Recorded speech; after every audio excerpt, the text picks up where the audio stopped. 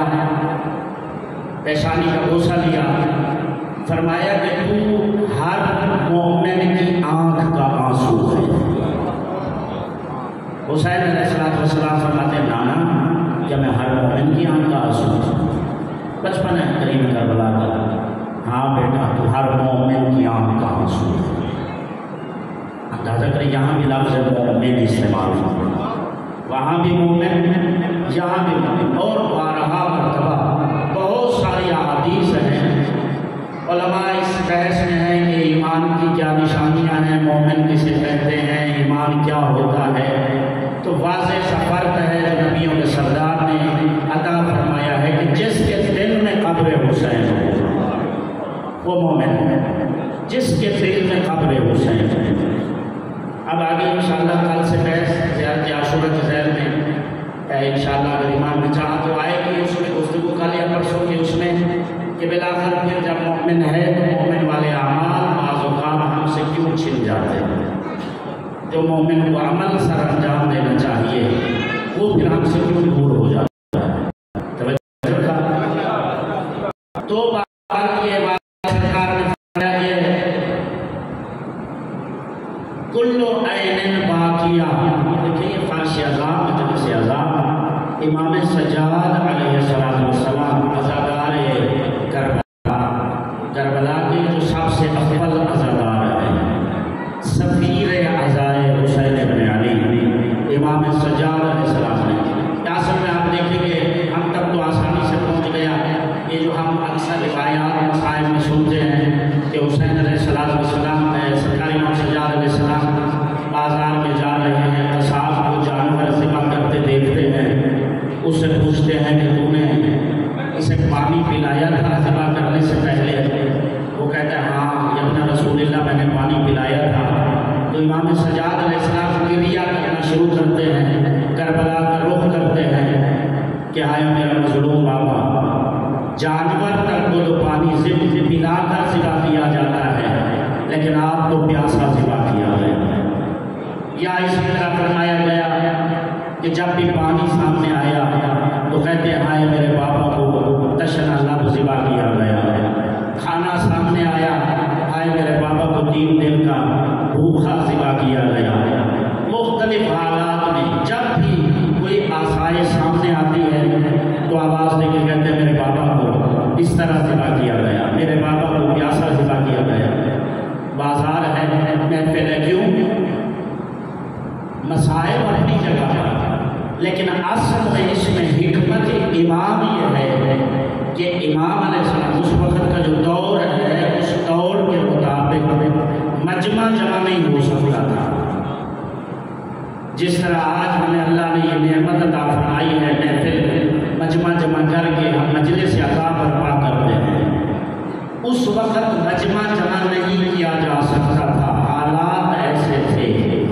تو امام نے فرمایا کہ ایک جگہ ایک گھر میں ایک فرش پر مجلس اعزا سے روکو گے، میں علی ابن الحسین جگہ جگہ اپنے بابا کی مجلس اور جلوس جگہ جگہ، بازار میں گئے تو مجلس برپا ہے، گلی میں گئے تو مجلس برپا ہے، اور گھر کے اندر یہ واقعہ بھی یقیناً اس میں بھی یہی مسئلہ ہے کہ امام علیہ السلام وضو پانی جو منگایا جاتا ہے وضو فرما رہے ہیں، اور یقیناً جان بوجھ کر امام پر نالے کے قریب تشریف فرما ہوتے تھے وضو کے لیے، یقیناً جان بوجھ کر، روایات میں مسلم ثابت موجود ہے، اور وہاں سے جو پانی نیچے گرتا ہے وہاں مدینہ کی گلی سے گزرنے والا جو اجنبی ہوتا تھا، دیکھیں صرف مدینہ میں نہیں بلکہ ایسا عمل کرنا تھا امام نے کہ پوری دنیا میں مسائل حسین ہیں، جو حسین علیہ السلام پر ظلم ہوتے ہیں وہ ان کو نشر کرنا ہے، ذمہ داری ہے امام سجاد علیہ السلام کی۔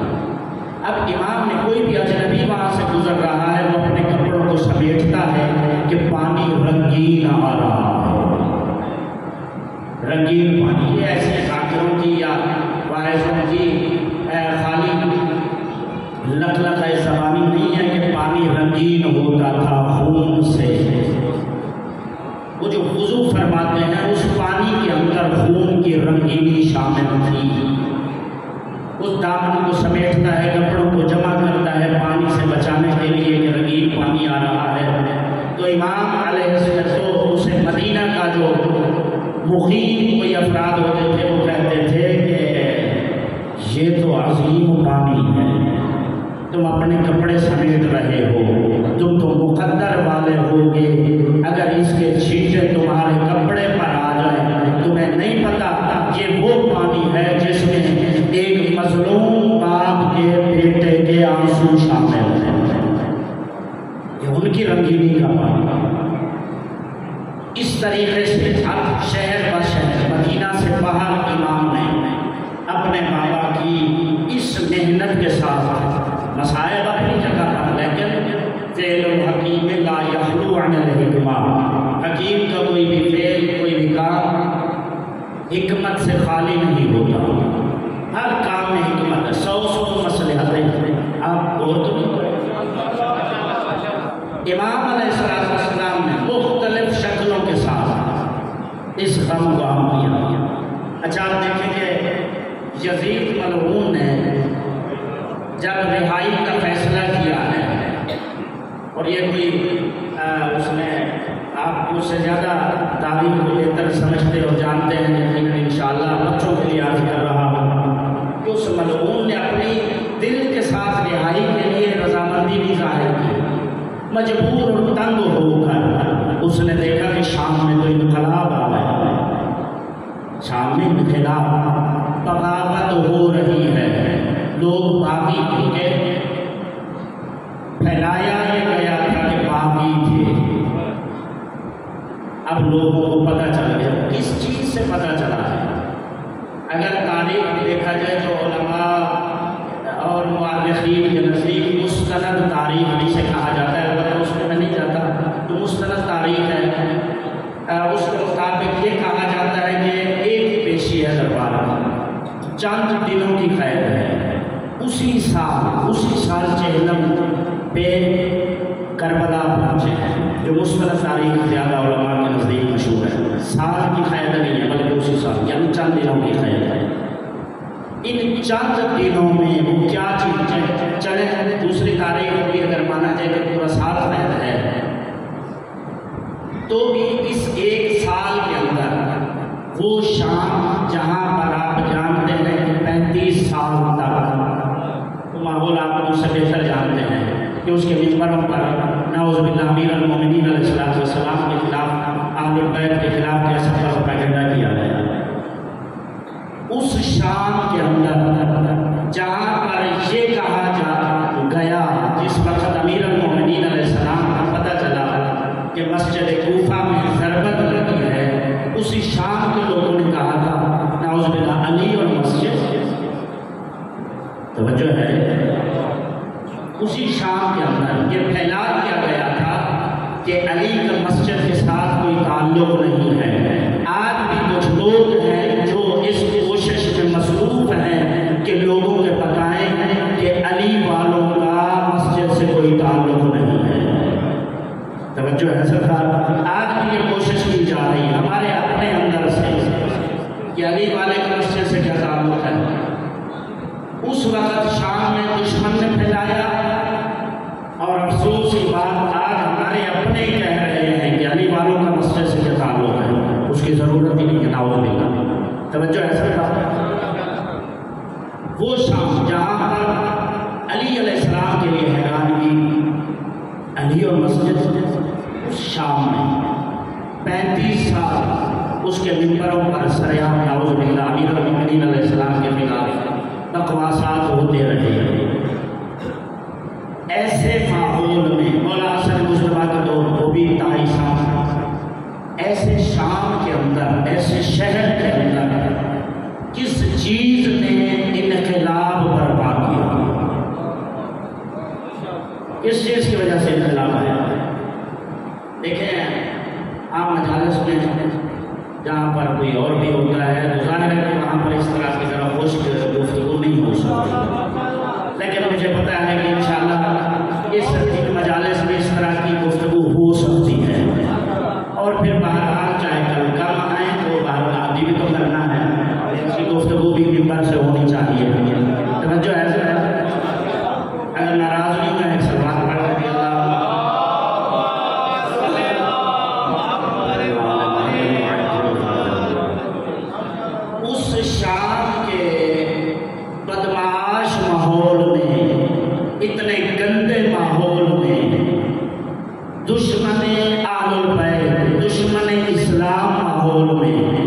دشمن قرآن، دشمن شریعت ماحول میں آخر کس چیز نے یہ انقلاب برپا کیا؟ کون سی شے ہے؟ چند دنوں کے اندر یا زیادہ سے زیادہ بھی عرصہ، وہ روایات نے ایک سال کے اندر وہ عرصہ جو بغاوت کا ہے، کم و بیش یعنی 40 سال سے زیادہ بننا ہے، 40 سال سے زیادہ بننا 50 سال کے قریب ہے۔ اس شام میں ایک سال کے اندر اگر اس کو لیا جائے چند دنوں کے اندر کس چیز نے یہ لوگوں کو تبدیل کر دیا کہ وہ ایسے بندے کے جس نے یہ ساری گمراہی اور اتنا کچھ پھیلایا تھا، اس کے بیٹے کے خلاف بغاوت کے لیے کھڑے ہو جائیں؟ کس چیز نے مجبور کیا؟ تو وہ ایک ہی چیز ہے، وہ ہے عزاداری حسین، صرف عزاداری، یہی عزاداری فرش ہے، یہی فرش تھا۔ کیوں؟ اس لیے کہ شام کے اندر ہر وقت ماحول اتنا سوگوار ہوتا تھا، کیوں نہ ہوتا کہ زندان سے ہمیشہ دن ہے رات ہے، رونے کی آواز آ رہی ہے، کسی کی آواز آ رہی ہے واہ حسین، کوئی کہہ رہا ہے واہ محمد، کوئی کہہ رہا ہے واہ علی، واہ حسن، بچوں کے رونے کی آواز، مخدرات کے رونے کی آواز، بلاخر پوچھتے تھے کیا ہے اس رونے میں، اور دوسرے لفظوں میں اگر اس کو ڈھالا جائے تو یہ جو واہ محمد یا واہ علی یا اصل میں نوحہ ہے، علی علیہ السلام کی بیٹیوں کا، رسول ذاتیوں کا نوحہ، واہ محمد واہ علی، ان نوحوں نے اور رونے نے شام کے اندر یہ انقلاب برپا کیا، شام میں لوگوں کو تبدیل کر دیا کہ وہ لوگ جو دشمن ہیں آج وہ اسی کے بیٹے کے خلاف بغاوت پر تیار ہیں۔ اور اگر اس میں بات زیادہ ہی اس طرح چلی جائے گی تو ان کا جو سلوک بعد میں ہوتا رہا اہل بیت اطہار کے قیدیوں کے ساتھ، بعد میں سلوک ہوا اس انقلاب کے بعد، اسی سلوک کو دیکھ کر ہی مجبور ہو گیا۔ اہل بیت علیہ السلام نے، علی زادوں نے اور علی زادیوں نے صلوات اللہ علیہم اجمعین نے ہم تک یہ فرش عذاب انقلاب برپا کرنے کے لیے قاضی حسین احمد، آپ جانتے ہیں جماعت اسلامی کا پرانا امیر، اس کا ایک جملہ ہے کہ اگر یہ منبر ہمارے پاس ہوتا جو شیعوں کے پاس ہے، اب تک تاریخی جملہ ہے اس کا اور اس کو سوچنے کی ضرورت ہے، بہت پیارا جملہ ہے کہ اگر یہ منبر ہمارے پاس ہوتا تو اب تک ہم پاکستان میں انقلاب لا چکے ہوتے، اب تک انقلاب ہو چکا ہوتا، پاکستان منقلب ہو چکا ہوتا۔ عزاداری اتنی بڑی طاقت ہے کیونکہ ہم نے الحمدللہ عزادار گھروں میں آنکھ کھولی، پاؤں کی جھولیوں سے عزاداری میں آئے، ہم ذرا سا اس کی ناقدری کر رہے ہیں، ہمیں اس کی اہمیت کا اندازہ، کیونکہ جو چیز بہت زیادہ جس طرح مثال دی جاتی ہے کہ آنکھوں کا پتہ نابینے کو پتہ چلتا ہے، نابینے کو پتہ ہے کہ آنکھوں کی کیا قیمت ہے۔ عزاداری کیا ہے ہمیں وہ ادراک و شعور اس لیے نہیں ہے کہ ہم نے بچپن سے آنکھ کھولی یا حسین مجلس عزا میں اور اس ماحول میں ہمیشہ آنکھ کھولی اور رہے، اس وجہ سے ہمیں معلوم نہ ہو سکا کہ اس کی اہمیت کیا ہے اس فرش عزا کی۔ زیادہ سے زیادہ ہوا تو ہم صرف ثواب کی طرف مائل ہوئے کہ اس سے ثواب یہ ملتا ہے، یا اس سے بھی تھوڑا سا آگے بڑھے تو ذرا مجلس میں چلتے ہیں، وہاں سے ہماری حاجتیں پوری ہوں گی۔ اس میں کوئی شک نہیں کہ مجلس عزا میں حاجتیں پوری ہوتی ہیں، جو حاجت طلب کی جائے رسول اللہ کی بیٹی خوش ہو کر حاجت پورا فرماتی ہے، شک ہی نہیں ہے، شبہ ہی نہیں ہے، اور اس میں بھی شک و شبہ نہیں ہے کہ اس کے ثواب بے حساب ہے، لیکن اس کے کچھ مقاصد کچھ مقصد تو انشاءاللہ کل کے بعد کی گفتگو انشاءاللہ آئے گا۔ اس فرش عزا کی اہمیت خصائص حسینیہ کے اندر شیخ جعفر شوستری علیہ رحمہ نے کچھ اس کے فضائل تحریر فرمائے ہوئے، جس کے اندر لکھا کہ انہو مصلی اللہ، یہ جو ہم فرش عزا بناتے ہیں یہ کوئی ایسی فرش عزا، انہو مصلی اللہ، میرے کلمہ کہتے ہیں کوئی پریشان چل رہا ہے، انہو مصلی اللہ، کہ یہ اللہ کا مصلی ہے، مجلس حسین اللہ کا مصلی ہے۔ بعض بندے پریشان ہو جائیں گے اللہ کا مصلی، یہ مصلی وہ ہوتا ہے جہاں پر نماز پڑھی جاتی ہے، تو مولوی کیا کرنے لگا ہے، اللہ کو نعوذ باللہ نماز پڑھانے لگا ہے، جو ایسا تھا۔ شیخ جعفر شوستری علیہ رحمہ فرماتے ہیں کہ انہو مصلی اللہ، فرش عزا حسین ابن علی اللہ کا مصلی ہے۔ مصلی وہ ہوتا ہے جہاں پر نماز پڑھی جاتی ہے، کیا مطلب کہ مجلس حسین اللہ کا مصلی ہے، مومنوں کا بھی نہیں، مومنوں کے لیے تو رونے کی جگہ ہے، مصلی ہے اللہ کا۔ توجہ ہے سرکار، کیا مطلب ہوا یہ اللہ کا مصلی ہے، انہو مصلی اللہ؟ دیکھیے فرمایا کہ صلاۃ کی لفظ دو معنوں میں استعمال ہوتی ہے قرآن میں، یا نماز کے لیے یا صلوات کے لیے، ایک نماز کے لیے ایک صلوات کے لیے، انہو مصلی اللہ کیا مطلب؟ مطلب یہ ہے فرمایا کہ جتنی دیر عزادار فرش عزا پر ذکر حسین سنتا رہتا ہے، سناتا رہتا ہے، مجلس عزا برپا رہتی ہے، یہ ذکر آل محمد میں مشغول ہوتے ہیں اور اللہ ان پر صلوات بھیجتا رہتا ہے۔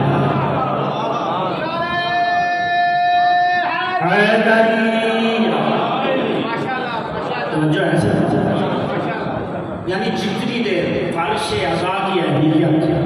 ہم یہاں انشاءاللہ خدا کی بارگاہ میں جتنی دیر بیٹھے ہیں، اللہ انشاءاللہ ہم پر آپ پر صلوات بھیج رہا ہے، رحمتیں بھیج رہا ہے۔ ضروری نہیں کہ من پسند بندہ اگر مجلس میں پڑھ رہا ہو، توجہ ہے سب کا ذکر حسین ہے، کوئی بھی پڑھ رہا ہو، توجہ ہے جناب، ناراض ہو گئے،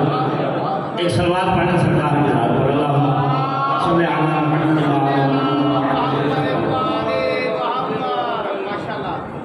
فرمایا انہو مشہد الملائکۃ المقربین.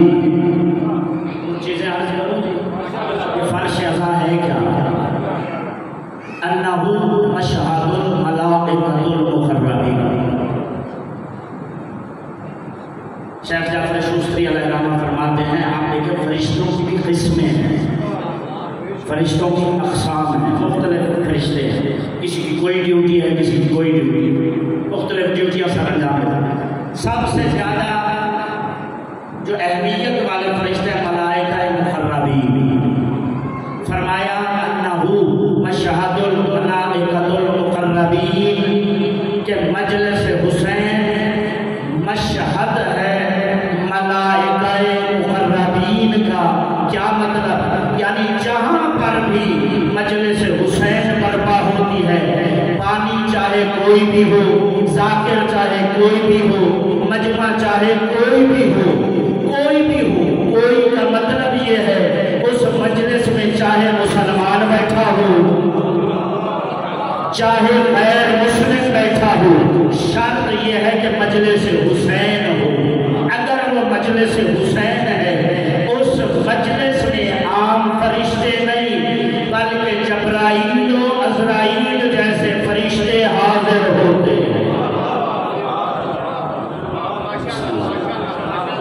مجلس حسین میں بلکہ ایک روایت جملے موجود ہے کہ جب مجلس ہوتی ہے ملائکہ اس میں آتے ہیں. اگر ظاہر ہے باقی ڈیوٹیاں بھی انجام دینی ہے، توجہ ہے جی. جیسے دکان میں یار تو جا کے نماز پڑھ کے آؤ گے تو پھر میں جاؤں گا. اب ممکن ہے روایت نہیں ہے البتہ ممکن ہے کہ فرشتوں کو مزہ آ جاتا ہو اور وہ ذکر سن کر بیٹھ جاتے ہوں، کھڑے رہتے ہوں، اور وہ جو بعد میں آنے والے ہوتے ہیں ان کو دیر ہو جاتی ہے. توجہ ہے سرکار. فرمایا کہ جب بعض اوقات ایسا ہوتا ہے کہ کچھ ملائکہ مجلس میں آتے ہیں اور وہ اس وقت پہنچتے ہیں جب مجلس ختم ہو جاتی ہے تو وہ بھی خالی ہاتھ نہیں جاتے. سنیے اور سمجھیے کہ معرفت فرش عزا کا مقام کیا ہے. چاہے کوئی بھی مجلس عزا ہو، جس جگہ پر فرش عزا بچھایا جائے، فرمایا اگر وہ ملائکہ اس وقت پہنچے جب فرش عزا اٹھا لیا گیا تھا، سمیٹ لیا گیا تھا، مجلس ختم ہو گئی تھی، اب وہ ذکر تو نہیں سن سکے جہاں پر ذاکرین بیٹھے تھے، عزادار بیٹھے تھے، اس کی در و دیوار سے اپنے پروں کو مس کر کے واپس جاتے ہیں.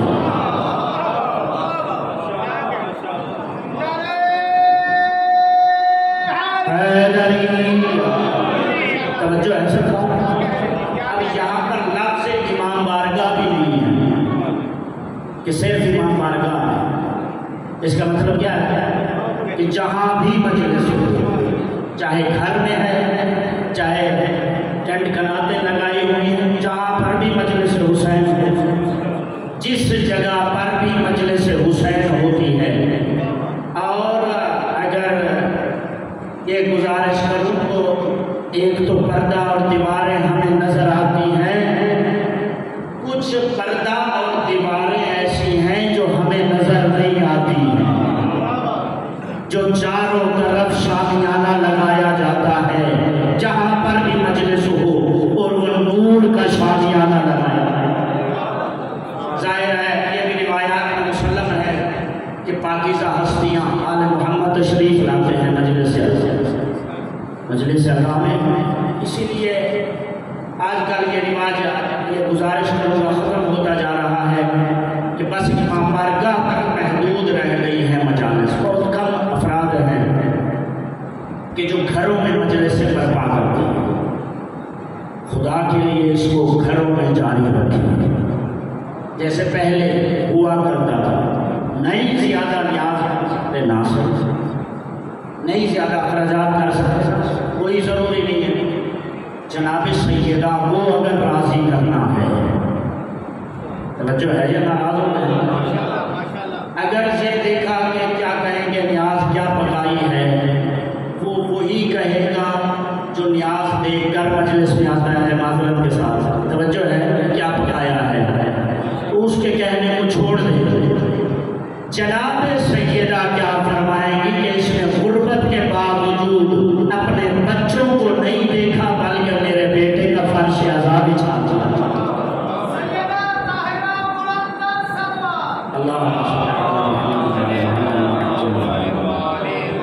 یہ جو گھروں کے اندر بھی مجالس، یعنی امام بارگاہ میں چھوڑ دیں،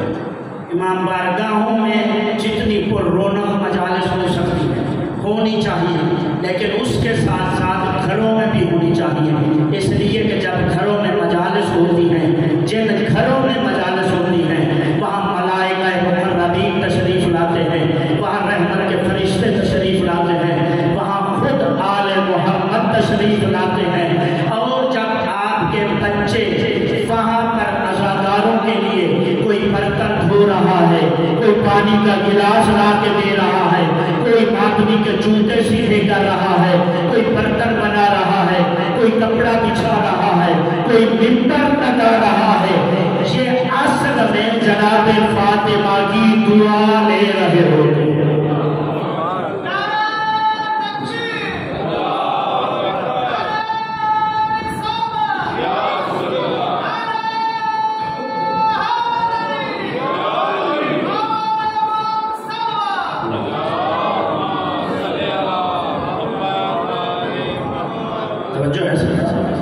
یہ اصل میں جناب سیدہ کی دعا، تو گھروں کے اندر جس جگہ پر بھی مجلس حسین ہوگی آل محمد بھی تشریف لاتے ہیں۔ اب کیا عرض کروں، 14 چیزیں ہیں جو میں نے لکھی، لیکن ٹائم کافی ہو گیا، توجہ ہے سرکار، کل سے لیکن موضوع اور ہے، اس کو زیارت عاشور کی طرف ہمیں جانا ہے۔ اب ساری چیزیں چند منٹ اور عرض کر دوں یا شاید چلیں چند چیزیں اور عرض کرتا ہوں کہ انہو محل، شیخ جعفر شوستری علیہ رحمہ فرماتے ہیں انہو محل نیل دعا نبی والوسیع والفاطمہ والمجتبی، کہ مجلس حسین وہ جگہ ہے کہ عزادار مجلس حسین میں عزاداری میں مشغول ہوتا ہے اور پنجتن پاک ان کے حق میں دعا میں مصروف رہتے ہیں۔ جناب فاطمہ دعا دے رہی ہوتی ہے، جناب مجتبی دعا فرما رہے ہوتے ہیں، دعائیں دعا پہ لگے ہوتی ہے۔ میری آپ کی دعا، ہم کہتے ہیں کہ دعا پہ لیجیے گا، کسی کو جس کو ہم محترم سمجھتے ہیں کہہ دیتے ہیں، اور انتہائی معذرت کے ساتھ بعض اوقات تو ہم اتنے اس چیز میں ہو جاتے کہ والدین کی خدمت چھوڑ کے ہم جیسوں کو لوگ کہہ رہے ہوتے ہیں کہ دعا کیجیے گا۔ یاد رکھیے اللہ اور انبیاء حجتوں کے بعد سب سے بڑا دعا کے لیے اور خدا کی رحمتیں لینے کے لیے پیر و مرشد والدین ہیں۔ اگر والدین کی دعا مل جائے کسی مولوی مفید کی ضرورت نہیں ہے، جو ہے سر، اور یہ دعائیں صرف زندگی میں نہیں، مرنے کے بعد بھی لی جا سکتی ہیں۔ قبر میں جائیں، جا کر فاتحہ پڑھیں، دعا پڑھیں اور کہیں بابا جان یا اماں جان یہ مسئلہ ہے، مشکل ہے، دعا فرما دیجیے۔ یہ روایت کا خلاصہ عرض کیا۔ ایک آیت اللہ ہے نور اللہ مرقدہ شریف فرماتے ہیں کہ دنیا میں اپنا رسول اور رسول کوئی بھی کامیاب ترین بندہ میں نے نہیں دیکھا جس کے پیچھے والدین نہ ہوں، اور کوئی بھی ناکام ترین بندہ ایسا نہیں دیکھا جس کے پیچھے والدین کی ناراضگی نہ ہو۔ کامیاب کے پیچھے بھی والدین ہیں، ناکام کے پیچھے بھی والدین ہیں، تو والدین کی مہربانی۔ اب جس کے لیے آل محمد دعا فرما دیں، پنجتن پاک دعا فرما دیں، محمد مصطفیٰ مجلس حسین وہ جگہ، ایک صلوات پڑھیں۔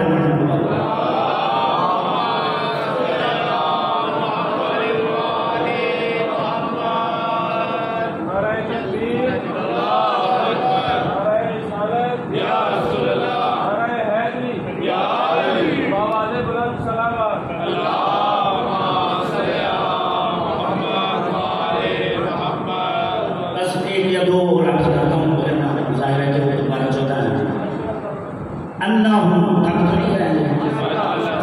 فرمایا انہم تانی دل والمجالس من اولها الى آخرها، جو بھی مجلس حسین میں شریک ہوتا ہے. پہلے ایک سوال چھوٹا سا، اس وقت میں یا آپ حساب کر سکتے ہیں کہ دنیا میں کتنی مجلسیں ہو رہی ہوں؟ نہیں کر سکتے، صرف اس ظاہری دنیا میں، مگر عالم میں، زمین و آسمان میں غیر کی مخلوق نظر آنے والی مخلوق سے زیادہ مجلسیں برپا کر دی. غیر کی مخلوق میں زیادہ مجالس اس وقت. لیکن اب یہ عجیب ہے، فرمایا کہ فرش عزا کی معرفت دیکھیے،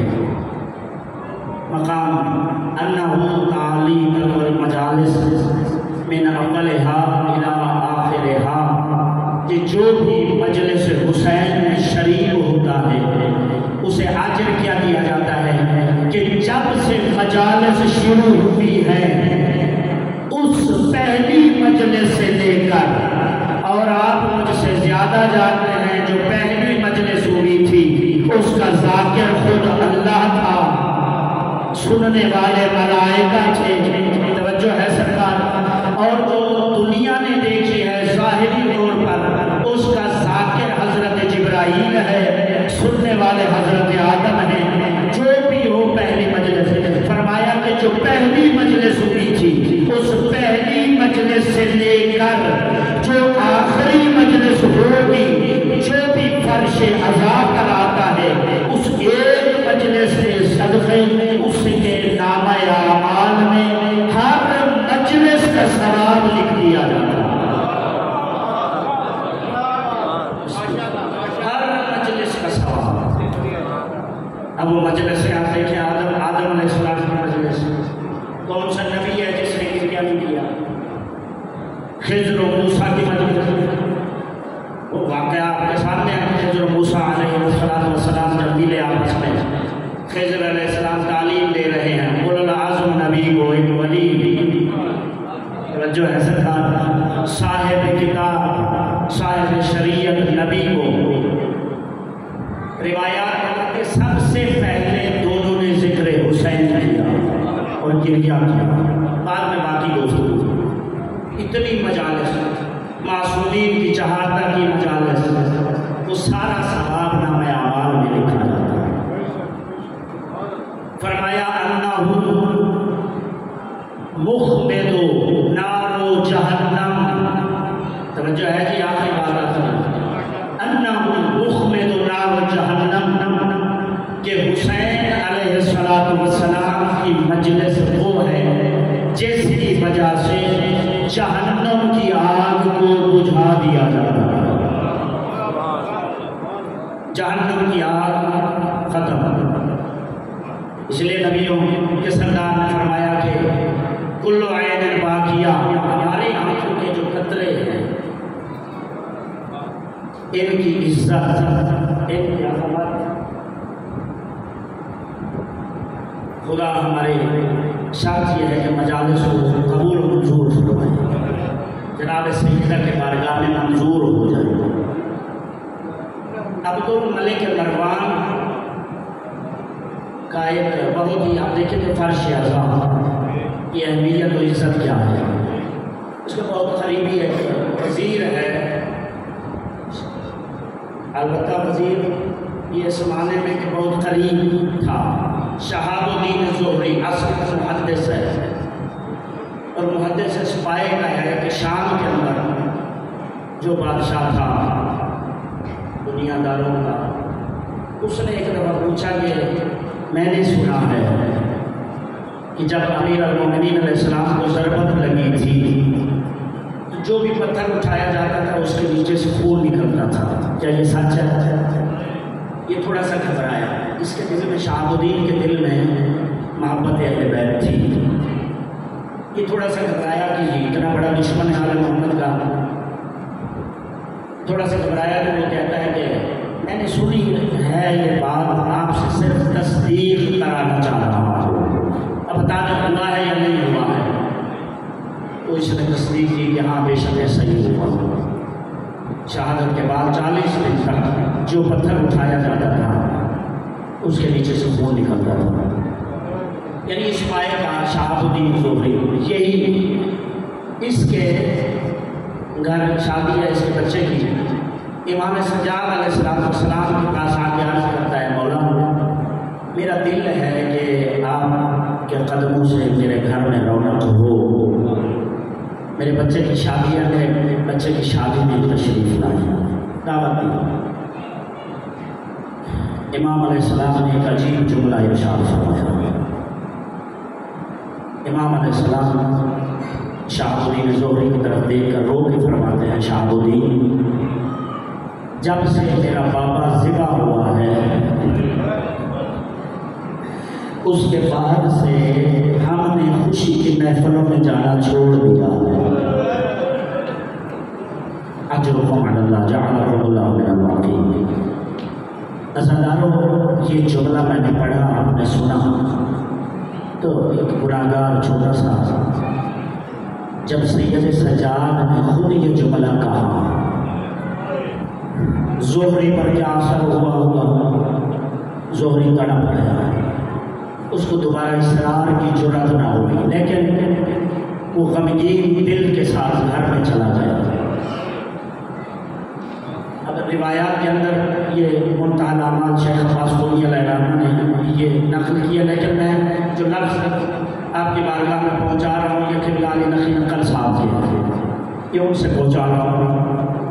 قبلہ فرماتے ہیں کہ وہ گھر گیا، کچھ دنوں کے بعد اسی حالت میں شادی تو کی، اب دائرہ سب کو بتا چکا تھا، لیکن دل میں امام کا جملہ اس طرح پیوست ہو گیا تھا، اس طرح گھر کر گیا تھا کہ وہ غم کی حالت میں رہا۔ کچھ دنوں کے بعد جب شادی کا ماحول ختم ہوا پھر امام کی خدمت میں آیا اور آ کر عرض کرتا ہے آقا اس دن آپ نے ایسا جملہ ارشاد فرمایا جس کے بعد مجھے اصرار کی جرأت نہیں ہوئی، آقا میں چاہتا ہوں کہ آپ میرے گھر میں تشریف لائیں، آپ خوشی کے محفل میں تو نہیں آتے ہیں، آقا میں نے اپنے گھر میں آپ کے مظلوم بابا کی مجلس رکھی، اجرکم علی اللہ، اگر ہو سکے تو آپ وہاں تشریف لے آئیں۔ عزاداروں دیکھیے فرش اعظم پر کون کون آتا ہے۔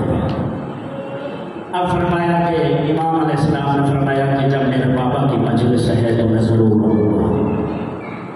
عزاداروں نے مضمون کو پورا مختصر کر امام علیہ السلام تشریف لے گئے۔ آپ ماحول اور پس منظر آپ کے سامنے ہے، اور عبد الملک کے ساتھ اس کا تعلق، شام والوں کے ساتھ اس کا تعلق کے سامنے ہے۔ چند مخصوص چیدہ مومنین کو مجلس میں دعوت دی گئی، مجلس شروع ہوئی۔